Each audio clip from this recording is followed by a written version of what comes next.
요즘은 카페에서도 빵을 팔아서 저같이 개인이 운영하는 빵집은 사람들이 안 와요. 고민입니다. 철판이 차가워졌습니다.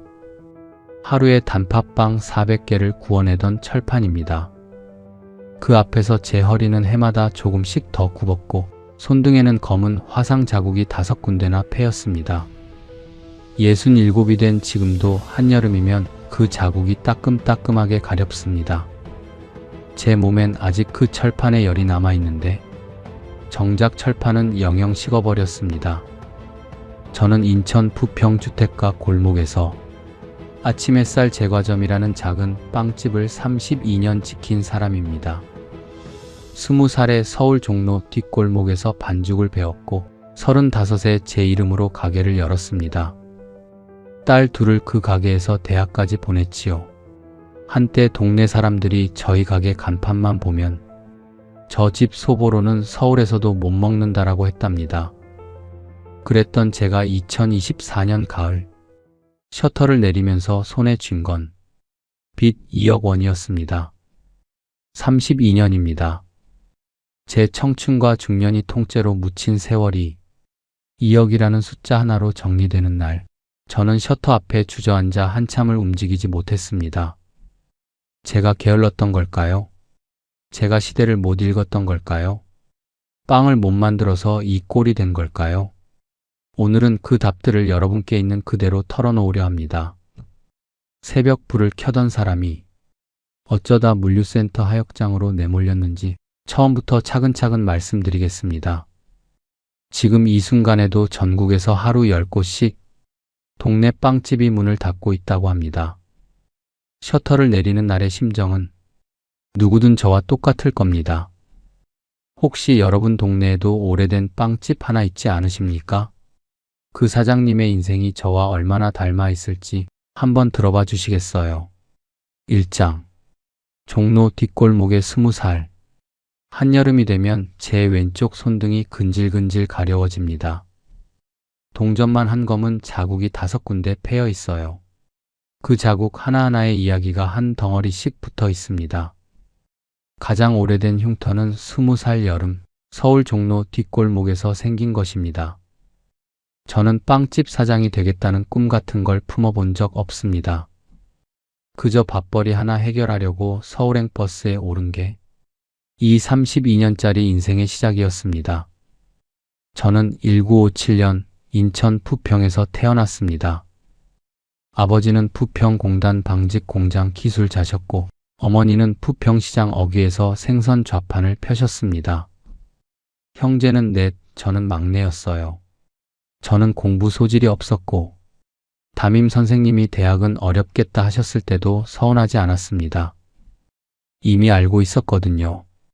졸업을 앞두고 아버지가 저를 앉혀놓고 말씀하셨습니다. 기술 하나는 평생 간다. 배고프지 않을 기술을 배우라고요. 그러시면서 신문 구석에 동그라미 친 광고를 내미셨습니다. 서울 종로 제과점 기술 조수 구함. 숙식 제공. 빵은 슬플 때도 먹고 기쁠 때도 먹는 거야. 없어지지 않는다 하시더군요. 그 한마디가 제 인생 방향을 정했습니다. 20살 되던 해 3월, 저는 검정 가방 하나 들고 서울행 기차에 올랐습니다. 종로 뒷골목 2층짜리 건물. 간판에 성덕 제과점이라고 적혀 있었습니다. 문을 밀고 들어갔을 때 단팥빵과 소보로 냄새가 코를 확 치고 들어오던 기억이 아직도 선합니다. 사장님은 60이 넘으신 황씨 아저씨였습니다. 머리는 절반이 희끗했는데 눈빛만은 청년처럼 형형했어요. 저를 위아래로 훑어보시더니 딱 한마디 하셨습니다. 새벽에 일어날 수 있겠냐? 저는 그저 고개만 세게 끄덕였습니다. 사부가 2층 계단을 가리키며 짐 풀고 내일 새벽 2시에 내려와라 하시더군요. 그날 밤 이불 한 장 깔고 누웠는데 잠이 올 리 있습니까? 새벽 2시. 제 고향 부평에서는 한창 깊은 잠에 빠져 있을 시간이었으니까요. 종로 생활 첫 1년. 저는 밀가루 포대 근처에도 못 갔습니다. 사부께서 딱 잘라 말씀하셨거든요. 너는 아직 빵 만질 자격이 없다라고요. 제가 한 일은 청소, 설거지, 배달 3가지뿐이었습니다. 새벽 2시 반에 일어나 오븐 주변 기름때를 손가락이 불 때까지 닦았어요. 7시가 되면 자전거 뒷자리에 빵 상자 얹고 종로 5가부터 광화문까지 달렸습니다. 겨울에는 손이 얼어 브레이크가 안 잡혀 전봇대에 들이박은 적도 있어요. 월급은 5만 원이었습니다. 3만 원은 부평 본가로 송금하고 저는 2만 원으로 한 달을 살았습니다. 일요일 휴식 시간이 생기면 사부 몰래 빈 반죽기 앞에 서서 반죽 돌아가는 상상만 하고 있었습니다. 2년차 봄, 사부께서 드디어 제게 밀가루 포대를 가리키며 오늘부터 계량을 해봐라 하셨습니다. 손이 너무 떨려 저울 눈금이 2개로 보였어요. 22살 여름이었습니다. 8월 어느 새벽, 사부가 처음으로 제게 오븐에서 철판을 꺼내라고 하셨어요. 단팥빵 30개가 올라간 60cm 철판이었습니다. 그날따라 목장갑 한쪽 손가락 끝이 닳아 있었던 모양입니다. 철판을 받침대에 옮기려는 찰나 손등 가장자리가 철판 모서리에 쓱 닿았어요. 치익하는 소리가 났습니다. 살타는 냄새가 났어요. 저는 철판을 떨어뜨리지 않으려고 이를 악물고 받침대에 내려놓고는 그제야 주저앉아 손등을 부여잡았습니다. 사부가 찬물 수건을 얹어주시고 연고를 발라주셨지요. 그때 사부가 제 손을 감싸며 하신 말씀이 지금도 귀에 남아 있습니다. 이건 훈장이다. 기술자라면 다 있는 훈장이야. 그 뒤로 화상을 4번 더 입었어요. 동전만 한 자국 5개. 종로 시절이 끝날 무렵에는 이미 훈장이 다 채워져 있었습니다. 사부 황 씨는 말수가 적은 분이셨습니다. 그런데 가끔 발효를 기다리는 새벽 4시쯤이면 믹싱기 옆 의자에 앉아 혼잣말처럼 한마디씩 흘리셨습니다. 기술자는 새벽에 완성된다. 남들 자는 시간에 혼자 깨어 반죽을 치는 그 고독한 시간이 기술자의 몸을 만들어 간다는 뜻이었습니다. 손이 반죽의 온도를 기억하고 코가 발효의 미세한 향을 구별하는 것, 그게 다 새벽에 만들어진다고 하셨어요. 밀가루는 사람보다 정직하다. 사람은 거짓말을 하지만 밀가루는 안 한다. 그러니까 밀가루를 배신하지 말라고 하셨습니다.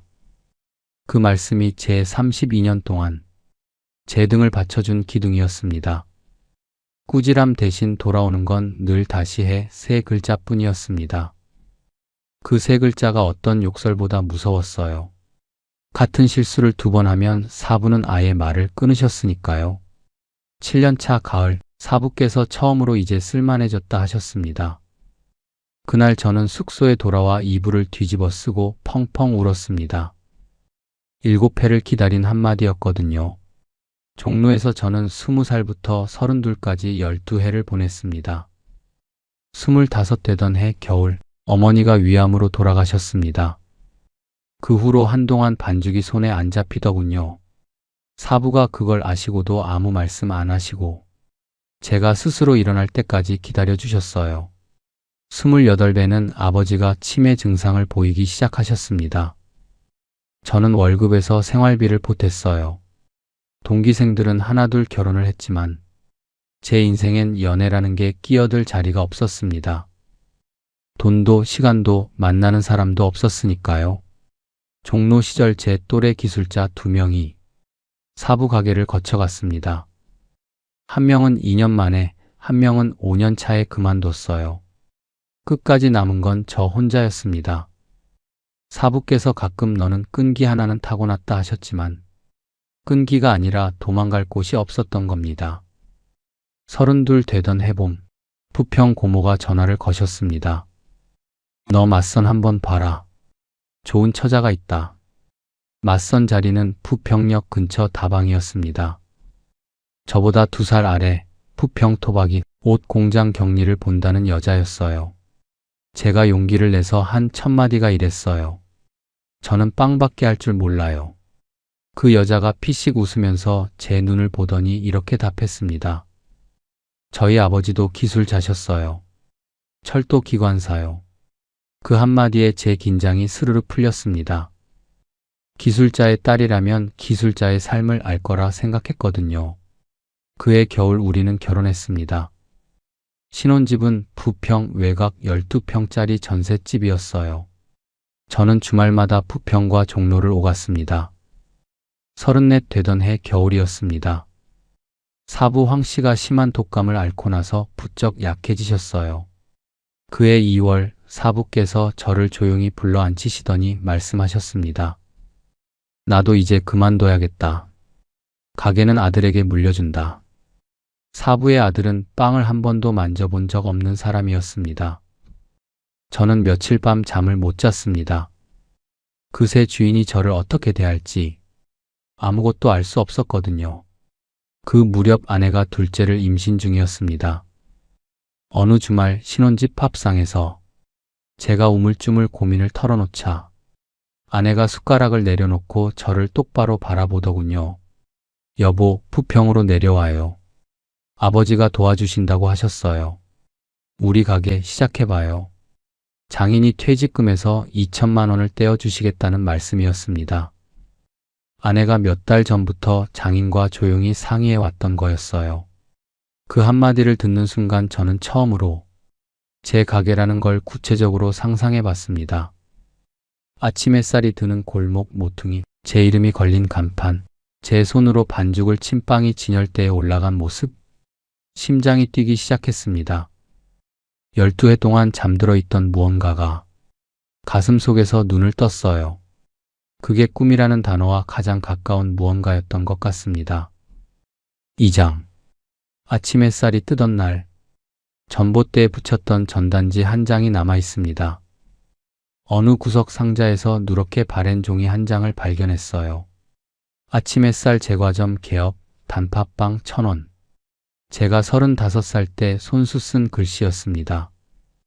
그 글씨를 보는데 손이 후들후들 떨리더군요. 그날 새벽 아내와 둘이서 그 전단지 300장을 부평 일대 전봇대에 한 장씩 붙였거든요. 찬바람 속에 입김을 뿜으며 말입니다. 1992년 봄이었어요.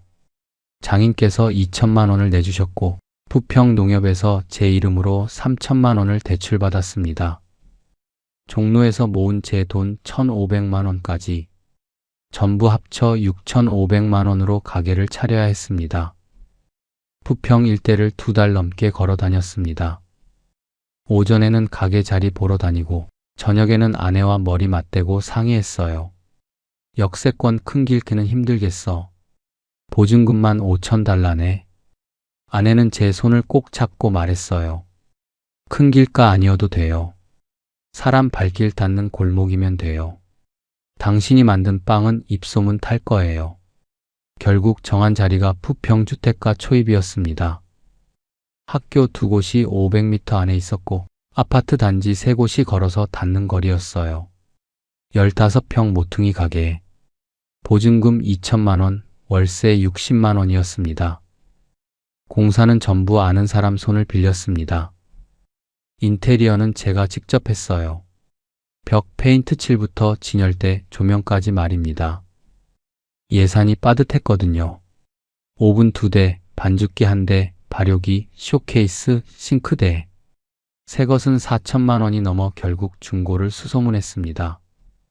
장인께서 철도청 동료분 친척이 가게 접는다는 얘기를 전해주셔서 용달차 빌려 서울을 4번 오가며 장비 한 세트를 1,800만 원에 끌고 내려왔습니다. 트럭에 장비를 싣고 내려오던 그날 밤, 저는 조수석에서 담배를 피우며 차장 밖을 내다봤어요. 부평 불빛이 보이기 시작하는데 눈물이 핑 돌더군요. 이제 진짜 시작이구나. 12해 동안 기술자로 살던 사람이 드디어 제 간판을 걸게 되는구나. 상호를 정하는데 일주일이 걸렸습니다. 아내가 저녁마다 노트에 이름을 적어봤지만 뭔가 제 마음에 딱 오는 게 없었어요. 어느 새벽 공사를 마치고 집에 들어갔는데 아내가 첫째 기저귀를 갈다가 이렇게 말했습니다. 여보, 지금 창밖 좀 봐요. 아침 햇살이 들어오네요. 당신 새벽마다 일할 가게에도 이 햇살이 들었으면 좋겠어요. 저는 뒤돌아 창밖을 보았습니다. 부평 아파트 숲 사이로 분홍빛 해가 올라오고 있었어요. 그 빛이 거실을 조용히 채우는데 갑자기 제 마음에 무언가 꽂히는 느낌이 들었습니다. 아침 햇살. 제가 그 단어를 되뇌었더니 아내가 고개를 끄덕이더군요. 그거예요. 하면서요. 간판이 걸리던 날, 저는 가게 앞에 서서 한참 그 글씨를 올려다봤습니다. 흰 바탕에 빨간 글씨. 제 이름은 안 들어갔지만 제 가게였습니다. 6월 2일 개업날이었습니다. 전날 밤 한숨도 못 잤어요. 새벽 1시부터 반죽을 쳤습니다. 단팥빵, 소보로, 식빵, 크림빵, 슈크림, 도넛. 사부께 7년간 배운 모든 기술을 그 새벽에 쏟아부었습니다. 아침 6시 진열대에 갓 구운 빵 150개가 놓였습니다. 7시쯤 첫 손님이 들어오셨어요. 근처 아파트 할머니셨습니다. 단팥빵 2개와 식빵 한 덩어리 3,500원. 제 가게 첫 매출이었습니다. 할머니께서 문을 나서려다 돌아보시며 빵 냄새가 좋네. 젊은 사장 하시더군요. 저는 감사합니다. 3번을 연달아 말했어요. 목이 메였거든요. 그날 하루 매출이 48,000원이었습니다. 기대만큼은 아니었지만 서운하지도 않았습니다. 시작이었으니까요. 개업한 지 석 달쯤 되었을 때였습니다. 어느 새벽 반죽을 치고 있는데 전화가 걸려왔습니다. 종로 성덕 제과점 사모님이셨어요. 김 기사 사부님이 오늘 새벽에 가셨어. 손에서 전화기가 떨어질 뻔했습니다. 감기가 폐렴으로 번졌다고 하셨어요. 70세 너무 이른 나이였습니다. 장례식장 영정 앞에 섰는데 사부의 사진이 저를 가만히 내려다보고 계셨습니다. 20살 때 처음 만났던 그 눈빛 그대로였어요. 종로에서 함께 일했던 옛 동료 한 명이 저를 알아보고 다가왔어요. 사부님 마지막에 내 얘기 많이 하셨다더라. 부평 김 기사 그놈이 제일 오래 버텼지 하시면서 그 말을 듣는데 눈물이 터졌습니다. 가게 간판에 빨간 글씨로 아침 햇살 제과점이라 써놨는데 사부께 그 간판을 못 보여드린 게 두고두고 마음에 걸렸습니다. 부평으로 돌아오는 기차 안에서 저는 속으로 다짐했어요. 사부, 저는 밀가루 배신 안 할게요. 평생 이 새벽을 지킬게요. 그렇게 아침 햇살 제과점이 시작됐습니다. 첫 해는 정말 힘들었어요. 하루 매출이 5만 원도 안 되는 날이 허다했습니다. 대출이자와 월세를 내고 나면 생활비 100만 원이 남을까 말까 했어요. 새벽 2시 출근, 밤 10시 퇴근. 아내는 둘째를 업고 아침 9시에 나와 계산대를 맡았습니다. 하루 20시간을 서 있었어요. 그런데 신기하게 몸은 피곤해도 마음은 피곤하지 않더군요. 갓 구운 빵 한 판을 꺼낼 때의 그 냄새, 그게 제 피로 회복제였습니다. 둘째 딸이 태어난 해 가을부터 단골이 생기기 시작했습니다. 근처 초등학교 교장 선생님이 첫 단골이셨어요.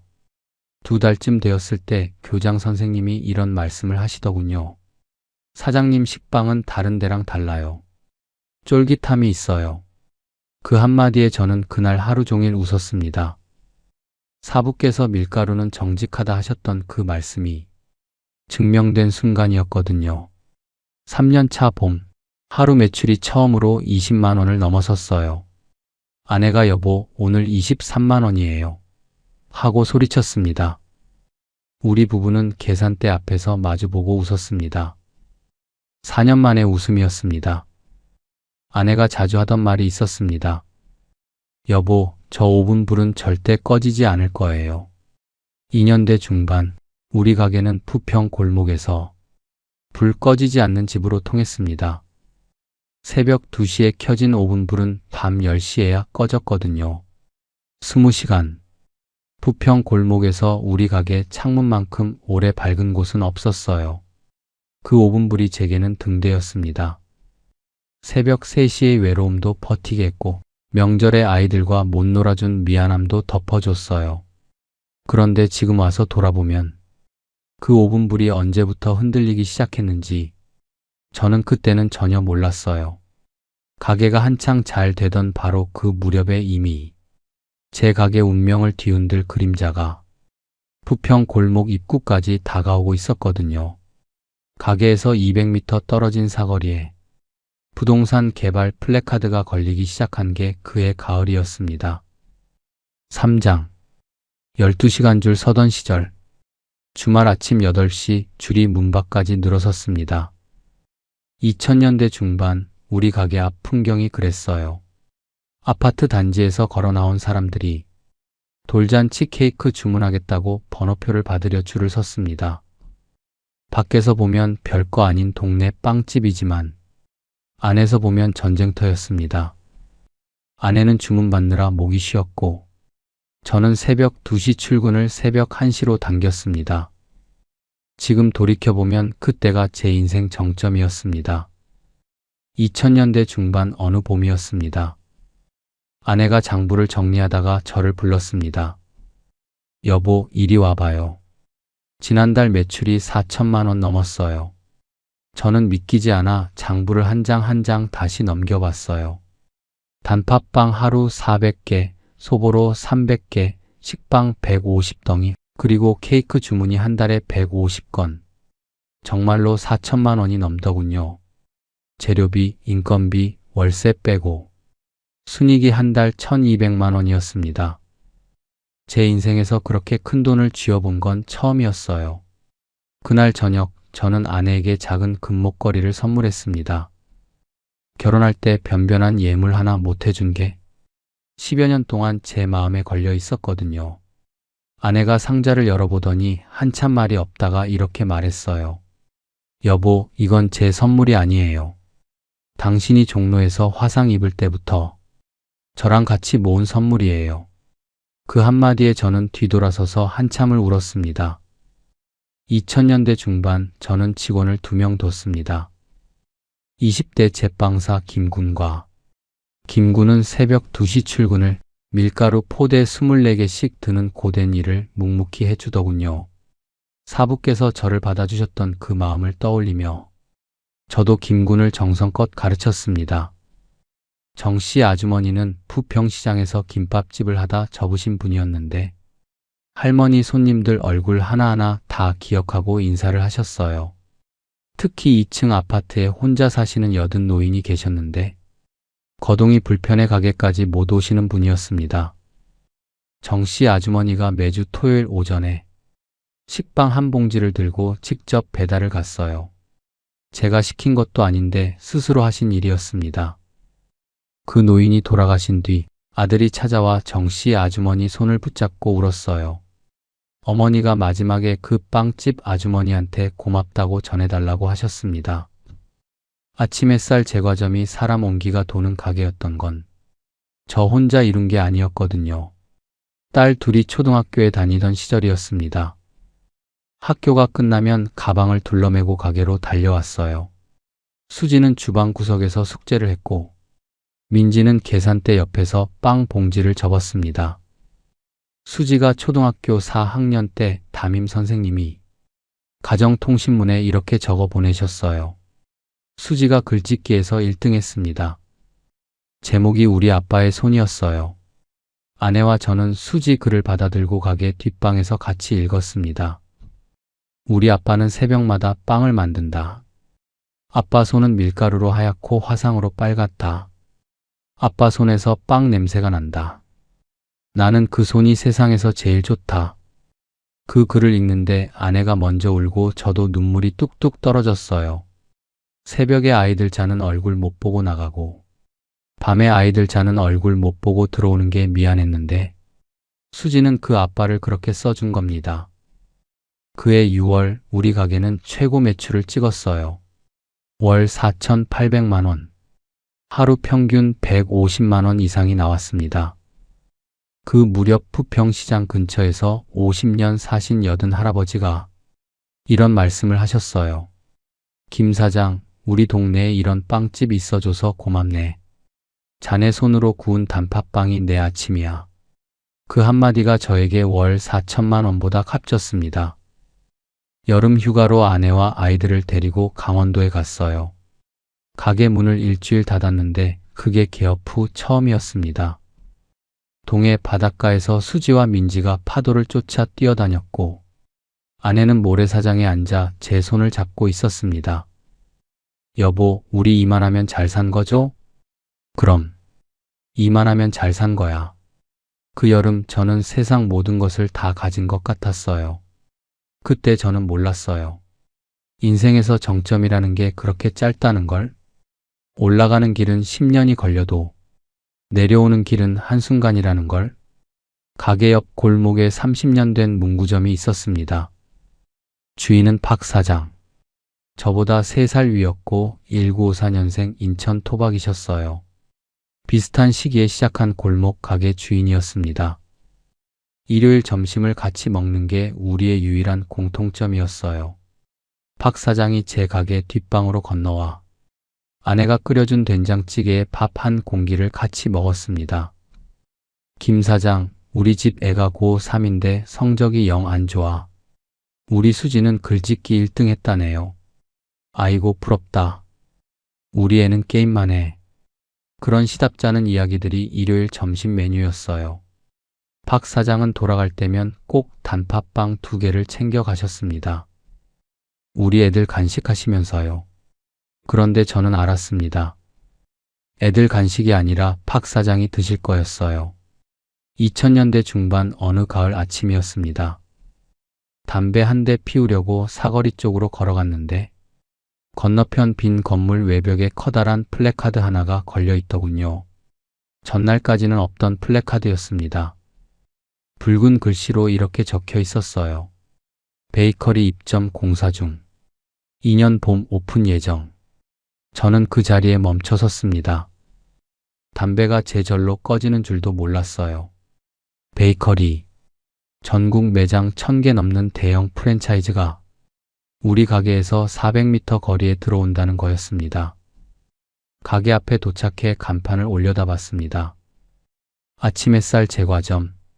제가 35에 걸었던 간판이 갑자기 작아 보였어요. 가게 문을 밀고 들어가자 아내가 저를 보고 물었습니다. 여보, 얼굴이 왜 그래요? 저는 한참 망설이다 대답했어요. 여보, 사거리에 프랜차이즈가 들어온다네. 아내의 손에서 빵 집게가 떨어졌습니다. 그 플래카드가 걸린 날. 돌이켜보면 그날이 제 가게의 길고 긴 내리막길이 시작된 첫날이었습니다.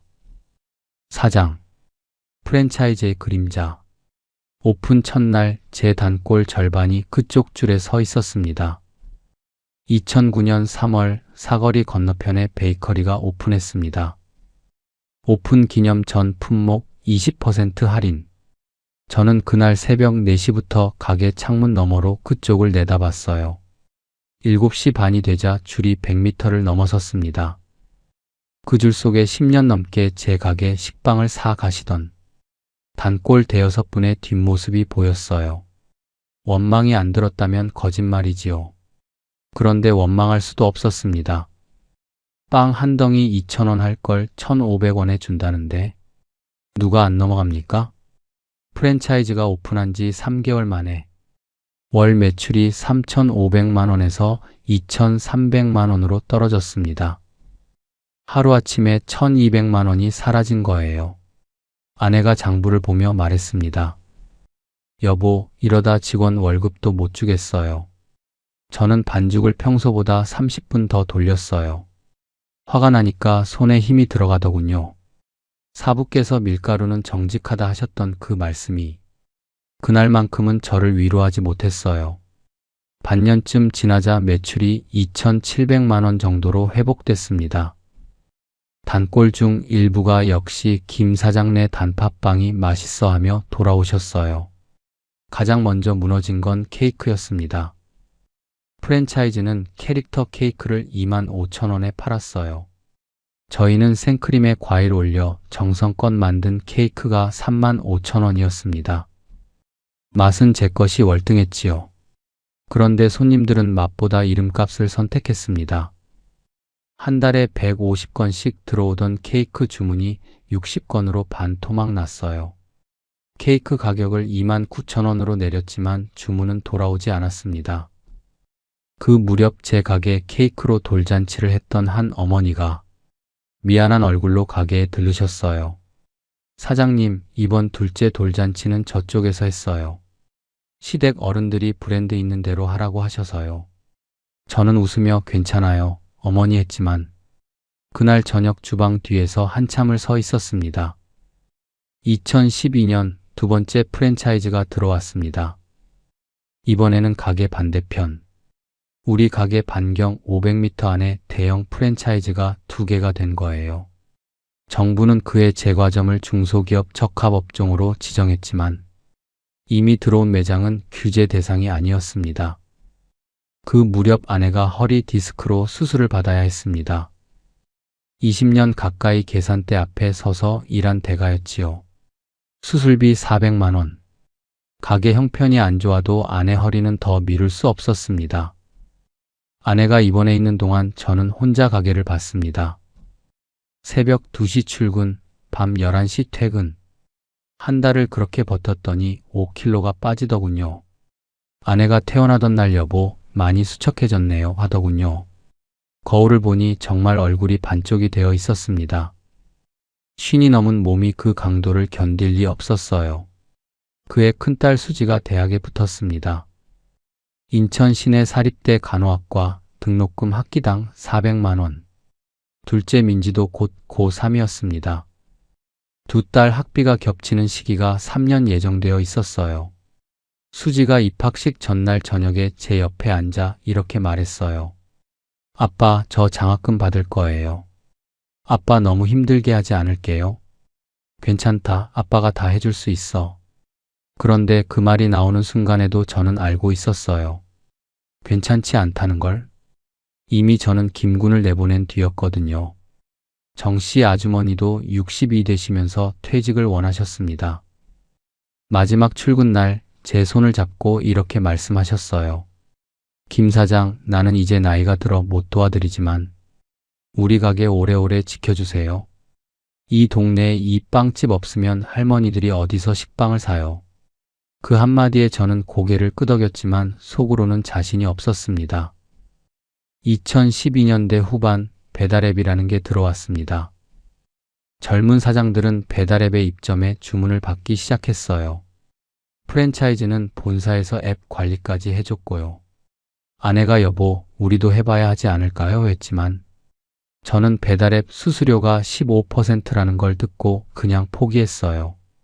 마진이 15%도 안 나오는데 어떻게 버팁니까? 결국 저는 배달 세계밖에 머물렀습니다. 세상은 손가락 하나로 빵을 주문하는데 저희 가게는 문 열고 들어오는 손님만 받고 있었으니까요. 기차가 떠난 뒤 역에 도착한 기분이었습니다. 2018년 겨울이었어요. 박 사장 문구점 앞에 임대문의 종이가 붙었습니다. 30년 넘게 그 자리를 지킨 문구점이 문을 닫은 거였어요. 박 사장이 마지막 날 우리 가게에 오셨습니다. 단팥빵 2개를 사면서 이렇게 말씀하셨어요. 김 사장, 나는 먼저 간다. 자네도 너무 무리하지 마. 건강이 재산이야. 1,000원짜리 4장을 계산대에 놓고 그냥 나가시더군요. 가게 유리창 너머로 박 사장의 뒷모습이 보였습니다. 어깨가 좁아 보였어요. 그날 저녁 저는 가게 뒷방에서 소주 한 병을 혼자 비웠습니다. 박 사장이 가시고 석 달 뒤 세탁소도 문을 닫았어요. 그 옆집 중국집도 이듬해 봄에 셔터를 내렸습니다. 골목 전체가 비어가고 있었어요. 그때부터였던 것 같아요. 제가 이상하게 무서운 꿈을 꾸기 시작한 게, 꿈속에서 저는 아무도 없는 골목에 혼자 서 있었습니다. 모든 가게가 문을 닫았는데 제 가게 불만 켜져 있었어요. 그런데 그 불빛이 점점 흐려지는 꿈이었습니다. 5장. 빵 지순례라는 이름의 파도. 딸들이 같이 간식 먹으러 가자는 빵집이 따로 있더군요. 2022년 봄이었습니다. 둘째 민지가 대전에 다녀왔다면서 빵 상자 하나를 식탁 위에 올려놨어요. 상자에 성심당이라 적혀 있었습니다. 저는 그 빵을 한 입 먹어봤습니다. 맛있었습니다. 그런데 마음 한구석이 쓰라리더군요. 제 딸이 저 놔두고 다른 빵집 빵을 사온다는 사실이요. 그 무렵 빵지순례라는 말이 뉴스에 나왔습니다. 전국 유명 빵집을 찾아다니며 사진 찍는 문화였어요. 한 빵집이 연 매출 1,000억을 넘겼다는 뉴스도 나왔어요. 빵에 대한 관심이 돌아왔다면 우리 가게에도 손님이 오지 않을까? 그래서 저도 나름 변화를 시도했어요. 소금빵을 배우고 크루아상도 만들어 봤어요. 환갑이 넘은 손으로 새 기술을 익힌다는 게 생각보다 힘들었습니다. 여보, 어때? 소금빵은 괜찮은데 크루아상은 좀 뻑뻑해요. 아내의 솔직한 평가에 저는 쓴웃음을 지었어요. 사부께 7년 배운 손으로 한 달 만에 크루아상을 마스터할 수는 없었습니다. 둘째 민지가 사진을 잘 찍어 인스타그램 계정을 열어줬어요. 환갑 넘은 제가 해시태그라는 걸 배우게 된 거예요. 2022년 여름 뜻밖의 손님이 늘기 시작했어요. 인스타그램을 보고 인천의 20대 손님들이 찾아왔습니다. 한 달쯤 이어지자 월 매출이 2천만 원에서 2,500으로 회복됐어요. 500만 원이었지만 저에게는 한 줄기 빛이었습니다. 아내가 밥상에 제가 만든 소금빵 한 조각을 얹어주더군요. 여보, 이거 봐요. 아직 늦지 않았어요. 우리 가게도 변할 수 있어요. 그 한마디에 저는 고개를 끄덕였습니다. 환갑 넘어 새 기술을 배운 제 손이 조금은 자랑스러웠어요. 그런데 오래가지 않았습니다. 가을이 되자 SNS 손님들이 썰물처럼 빠져나갔어요. 인스타그램에 또 다른 핫플 빵집이 떴거든요. 한 번 왔다 간 손님이 다시 오는 일은 드물었습니다. 제가 깨달은 게 있었습니다. 빵 지순례의 혜택은 이미 유명한 곳만 더 유명하게 만들어준다는 것. 이름 없는 동네 빵집은 그 열풍에 그림자조차 못 밟는다는 것이었어요. 전국 빵집이 1만 9천 개를 넘었다는 기사가 나왔어요. 전년 대비 25% 증가. 그리고 폐업 빵집의 평균 영업기간이 2.9년이라는 통계도 나왔습니다. 제가 32년 버틴 게 기적이라는 소리였어요. 그 무렵 제 가게는 월 매출 2천만 원에 고정됐습니다. 대출이자 60, 기타 관리비 70, 고정 지출 1,360만 원. 아내와 제 인건비는 계산 안 한 겁니다. 남는 게 월 600만 원, 둘이서 하루 16시간 일하고 한 사람당 300만 원이었어요. 시급으로 환산하면 2,500원이 안 나왔습니다. 최저임금의 3분의 1도 안 되는 금액이었어요. 아내는 그 즈음 자꾸 혼잣말을 하셨습니다. 허리를 두드리며 아이고 허리야 했고 밤에 누우면 다리야 했어요.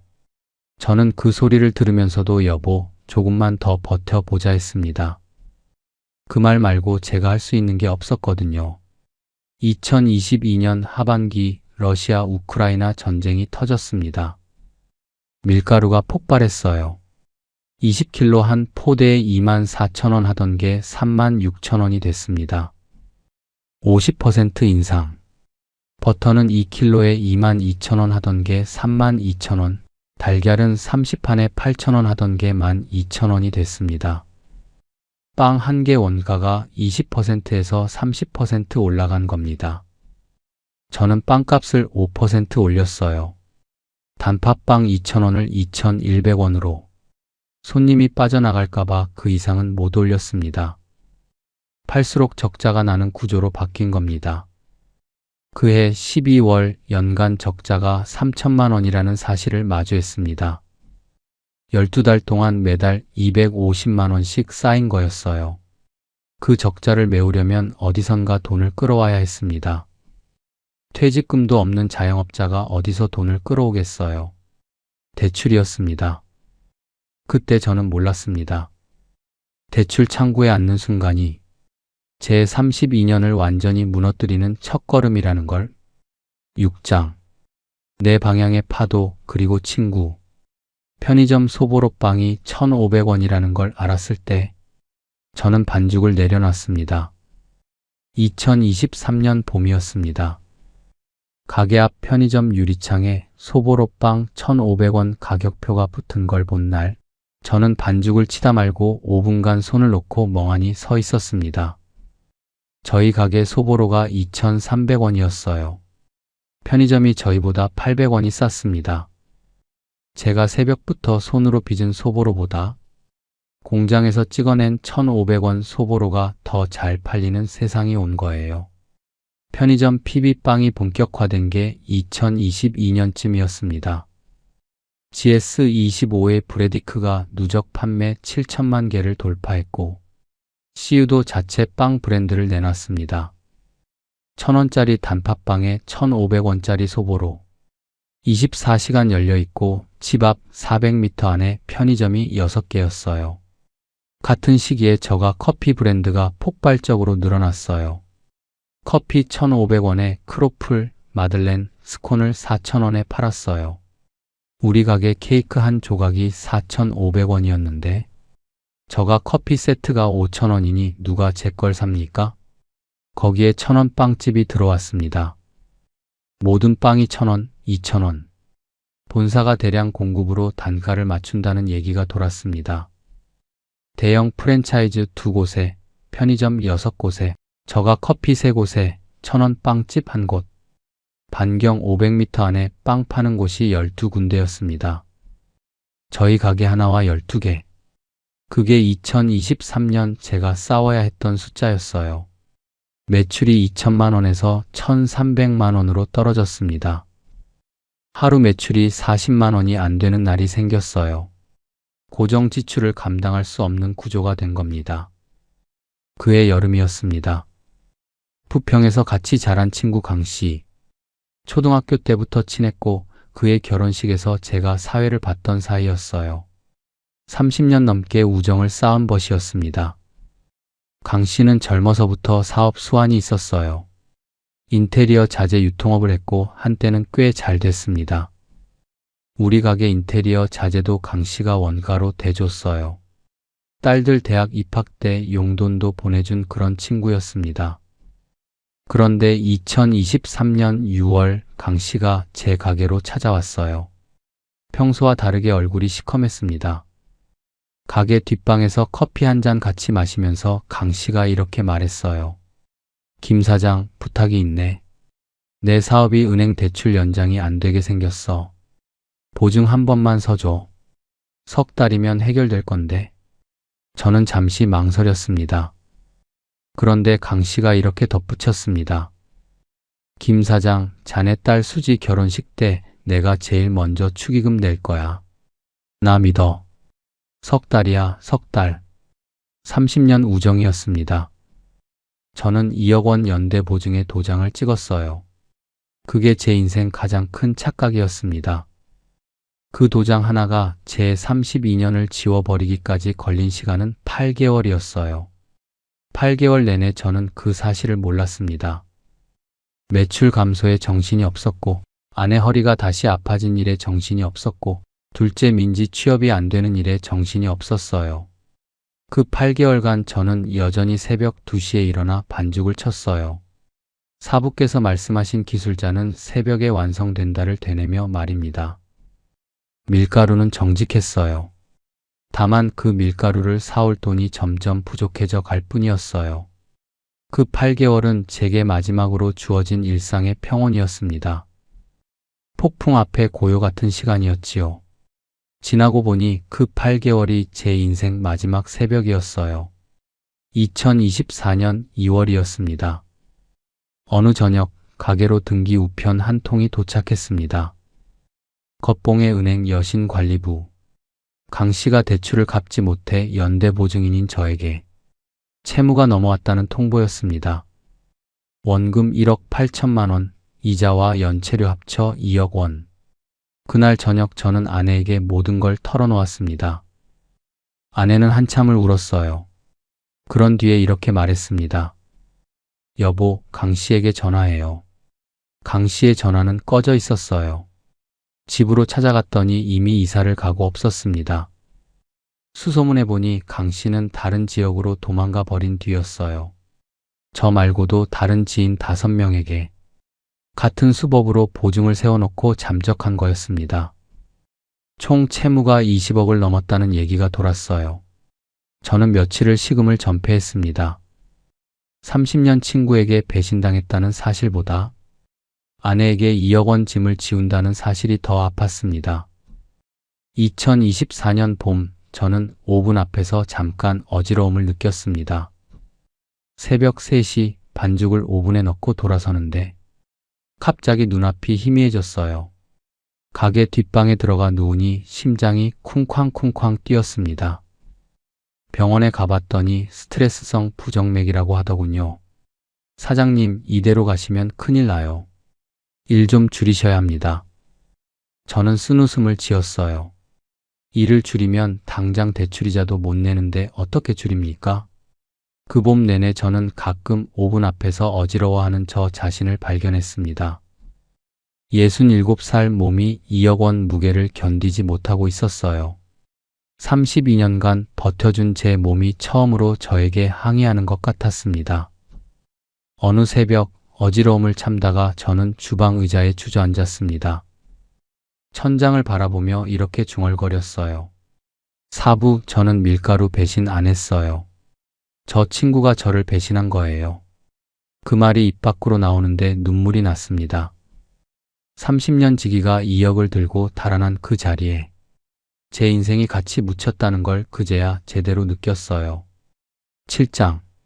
셔터를 내리던 그 가을, 아내가 숟가락을 내려놓으며 말했습니다. 여보, 이제 그만하자. 2024년 8월이었어요. 저녁을 먹던 중이었습니다. 아내는 그 한마디를 하고 한참 눈물을 흘렸어요. 저는 숟가락을 들지도 내려놓지도 못한 채 그 자리에 앉아 있었습니다. 32년이 그 한마디로 끝나는 순간이었어요. 폐업 결심을 하고 가장 먼저 한 일은 냉장고를 정리하는 것이었습니다. 냉장고 안에는 다음날 쓸 버터 20kg, 생크림 10리터, 달걀 300개가 있었어요. 32년간 한 번도 비워본 적 없는 냉장고였습니다. 재료를 정리한다는 건 제 인생을 정리하는 거였거든요. 한참 뒤에야 저는 버터부터 하나씩 꺼내 상자에 담았습니다. 근처 복지관에 기부하기로 했어요. 부동산에 권리금 매물로 내놨어요. 권리금 3천만 원을 불렀는데 2달 동안 문의가 없었습니다. 500만 원으로 내리니 젊은 청년 하나가 찾아왔어요. 카페를 하겠다고 하더군요. 저는 그 자리에서 계약서에 도장을 찍었습니다. 청년이 가고 난 뒤 저는 가게 한가운데 서서 오븐을 바라봤어요. 저 오븐이 이제 카페 장식장으로 쓰이게 되겠구나. 그 생각을 하니 눈물이 났습니다. 2024년 10월 마지막 주였습니다. 단골들에게 다음 주 토요일이 마지막입니다. 연락을 돌렸어요. 그 주 내내 옛 단골들이 찾아왔습니다. 사장님, 왜 갑자기? 저는 웃으며 이제 쉴 때가 됐어요 했습니다. 그 말은 사실이 아니었어요. 2억 원이 저를 쉬게 놔두지 않았습니다. 어느 할머니가 계산대 앞에서 5천 원을 내미셨어요. 김 사장, 나 오늘 식빵 안 필요해. 그냥 이거 받아. 내가 이 집 30년 단골인데 마지막에 빈손으로 어떻게 가? 저는 한사코 받지 않았지만 할머니가 5천 원을 계산대에 놓고 울먹이며 돌아서시더군요. 저도 뒤돌아서서 눈물을 닦았습니다. 수지도 민지도 가게에 들렀어요. 두 딸이 계산대 옆에서 손님들께 인사를 드렸습니다. 저희 아빠 빵집 그동안 사랑해 주셔서 감사합니다. 그 말을 하는 두 딸을 보면서 저는 속이 무너졌습니다. 32년 동안 딸들을 먹이고 가르친 가게가 이제 딸들의 인사로 닫히는 거였어요. 마지막 주 내내 저는 잠을 거의 못 잤습니다. 새벽 1시에 눈을 뜨고 있다가 2시에 가게로 나갔어요.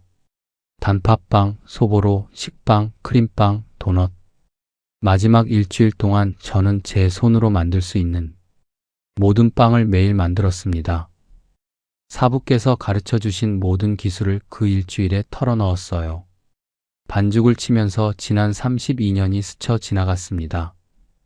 처음 가게 문을 열던 날의 떨림, 수지가 우리 아빠의 손 글짓기에서 1등 했다고 뛰어오던 날, 박 사장과 뒷방에서 된장찌개 먹던 일요일, 사거리에 프랜차이즈 플래카드가 걸리던 날, 강씨 도장 찍던 그 여름날, 그 기억들이 반죽 속에 전부 들어갔어요. 마지막 주빵은 제 인생 가장 맛있는 빵이었을지도 모릅니다. 2024년 10월 26일 토요일, 새벽 1시에 가게에 나갔습니다. 아내가 저를 따라 나왔어요. 32년간 이 새벽을 둘이서 맞이해 왔는데 오늘이 마지막이었습니다.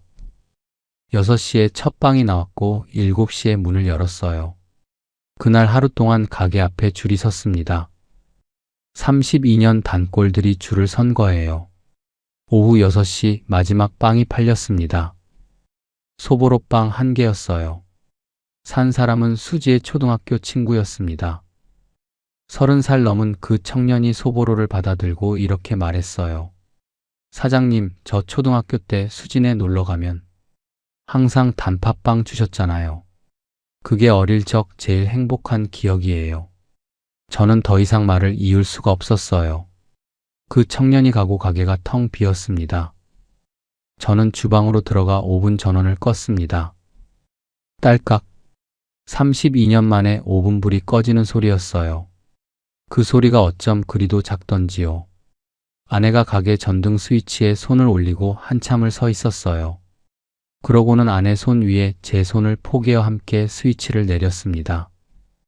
아침 햇살 제과점에 불이 꺼졌습니다.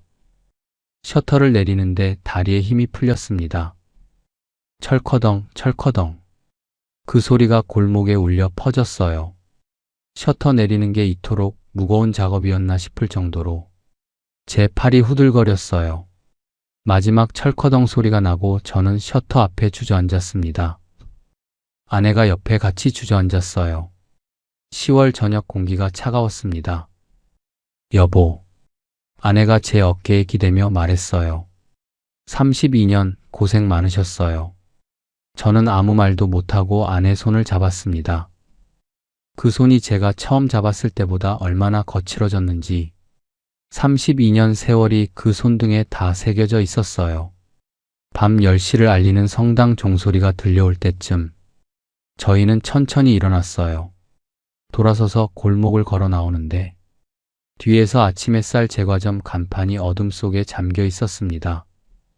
그 간판을 마지막으로 돌아본 게 제 32년 마침표였습니다. 8장. 새벽 물류센터의 빵 상자. 요즘도 새벽 3시면 눈이 떠집니다. 32년 동안 몸에 새겨진 시간이라 그런가 봐요. 다만 이제는 일어나 빵을 만들러 가지 않습니다. 부평 외곽 물류센터로 가요. 그곳에서 아내와 함께 빵 상자를 내립니다. 편의점으로 배송될 공장 빵 상자들입니다. 저를 무너뜨린 공장 빵. 그 빵을 이제 제가 나르고 있어요.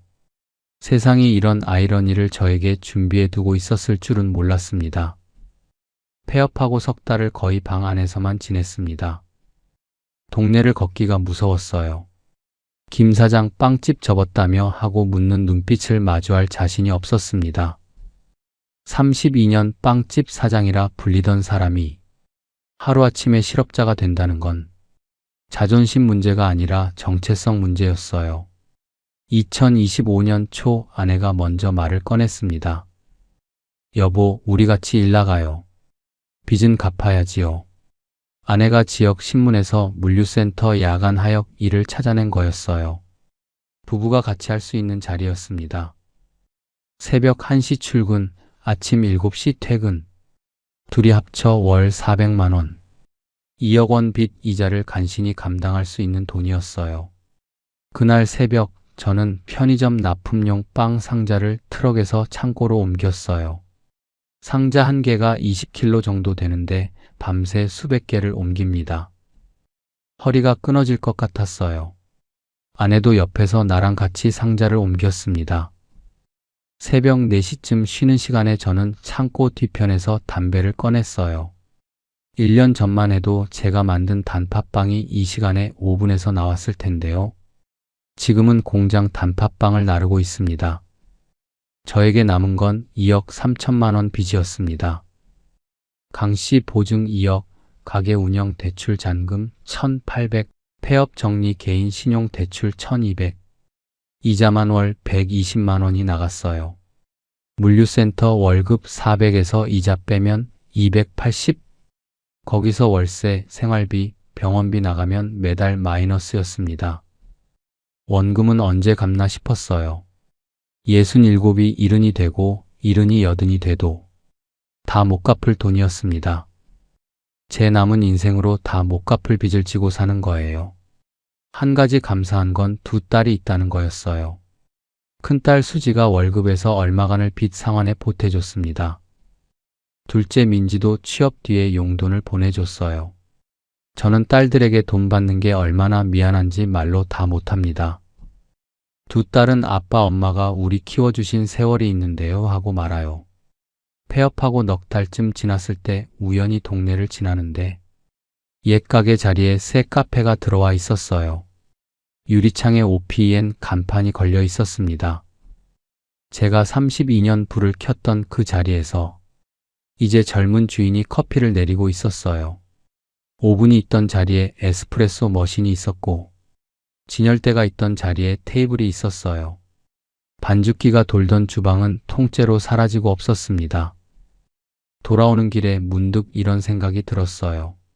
32년간 수많은 빵이 저 안에서 구워져 나왔는데 그 빵이 어디로 갔을까?